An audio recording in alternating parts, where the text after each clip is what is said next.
place here now. Don't miss this thing. अब मैं चाहता हूँ कि आप ध्यान करें, यहाँ एक महान चीज घटित हुई है, इस पर ना चूके, समझे? Now notice the word says here in 2 Thessalonians that there's three things. Notice from the 13th to the 16th verse, there's three things that has to happen before the Lord Himself appears. अब ध्यान दें, वचन यहाँ दूसरे थिस्सलुनीकियों में कहता है कि वहाँ तीन चीजें हैं। ध्यान दें, 13 से 16वें पद तक वहाँ तीन चीजें हैं जो प्रभु के प्रकट होने से पहले घटित होनी है।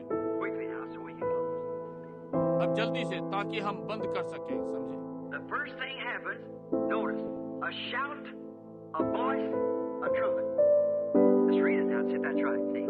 पहली चीज घटित होती है, ध्यान दें, एक ललकार, एक शब्द, एक तुरही। आइए अब इसे पढ़ें और देखें यदि ये ठीक है। For the Lord Himself, 16th verse, shall descend from heaven with a shout and with a voice of the archangel and the trump of God. क्योंकि प्रभु आप ही, 16वां पद, स्वर्ग से उतरेगा, एक ललकार होगी, प्रधान दूत का शब्द होगा और परमेश्वर की तुरही। Three things happen: a voice, a shout, a voice, a trumpet. Has to happen before Jesus appears. ये तीन चीजें होंगी, एक शब्द, एक ललकार, एक तुरही, यीशु के प्रकट होने से पहले ये होनी है। Now a shout. Jesus does all three of them when he's descending. अब एक ललकार, यीशु ये तीनों करेगा जब वो उतर रहा है। A shout. What is a shout? It's the message going forth first. The living bread of life bringing forth the bride. एक ललकार क्या है? ये संदेश जो आगे बढ़ रहा है, पहले जीवन रोटी दुल्हन को लाती है। Now God has a way of doing things, and He never changes His policy. He never changes His policy. He's an unchanging God. अब परमेश्वर के पास इसे करने की विधि है और वो कभी अपनी नीति नहीं बदलता, वो कभी नहीं बदलता, वो ना बदलने वाला परमेश्वर है। In Amos 3:7, He said He would do nothing on the earth until first He revealed it to His servants the prophets. And just as certain as He promised it, He'll do it. आमोस 3:7 उसने कहा वो पृथ्वी पर तब तक कुछ नहीं करेगा जब तक कि वो इसे अपने दास भविष्यद्वक्ता पर प्रकट न कर दे, और जिस निश्चित रूप से उसने प्रतिज्ञा की है वो इसे करेगा। Now we've come through the church ages, but we're promised in the last days, according to Malachi 4, that there would be a return again of prophet in the land. That's right. अब हम कलीसियाई कालों से होते हुए निकले हैं, परंतु मलाकी 4 के अनुसार हमसे प्रतिज्ञा की है कि राष्ट्र में फिर से एक भविष्यद्वक्ता की वापसी होगी। राष्ट्र में एक भविष्यद्वक्ता, ये ठीक बात है। Notice this nature, what he would be like. He's always, God uses that spirit 5 times. Once in Elijah, in Elisha, and John the Baptist, calling out the church and the remnant of the Jews. उसके स्वभाव पर ध्यान करें, वो कैसा होगा। वो सदा परमेश्वर इस आत्मा को 5 बार प्रयोग में लाता है।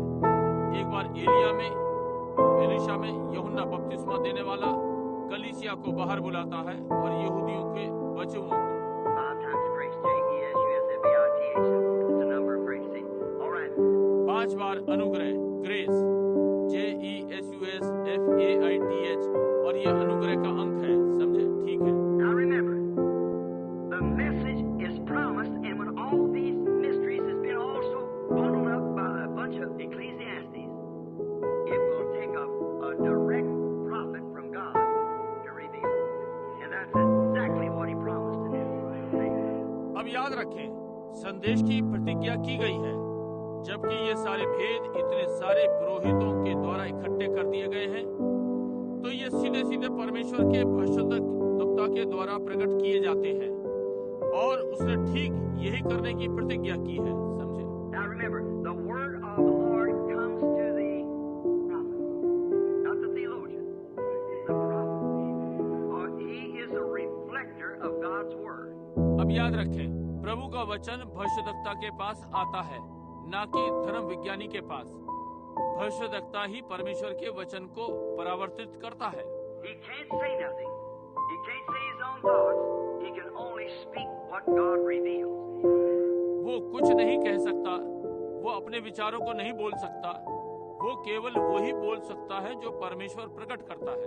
Even to the prophet Balaam, when he was trying to sell his right, he said, "How can any prophet say anything but what God puts in his mouth?" यहाँ तक कि भविष्यद्वक्ता बालाम जब वो बिकने के यत्न में था, अपने अधिकारों को बेचना, उसने कहा, कैसे एक भविष्यद्वक्ता कुछ कह सकता है जब तक कि परमेश्वर ही उसके मुख में कुछ डाले। It's a thing that God does that you can't say nothing else. And you're born that way. यही चीज परमेश्वर करता है कि आप कुछ नहीं कह सकते और उसी प्रकार से जन्मे हैं। No more than you can say, I can't open my eyes when you're looking. See, you can't. You can't reach your hand when you can. See?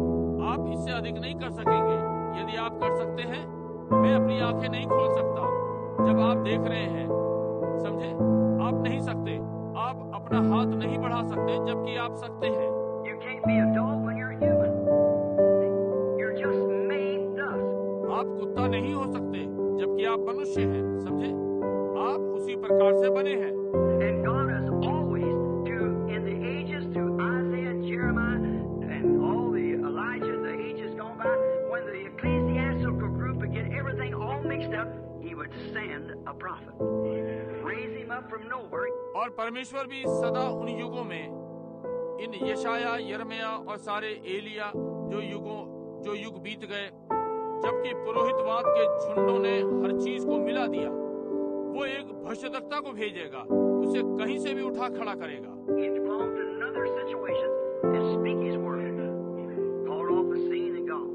This rugged man of the truth of God.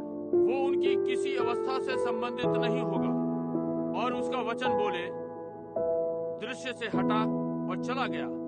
परमेश्वर के सत्य के वे कठोर पुरुष। And it's always the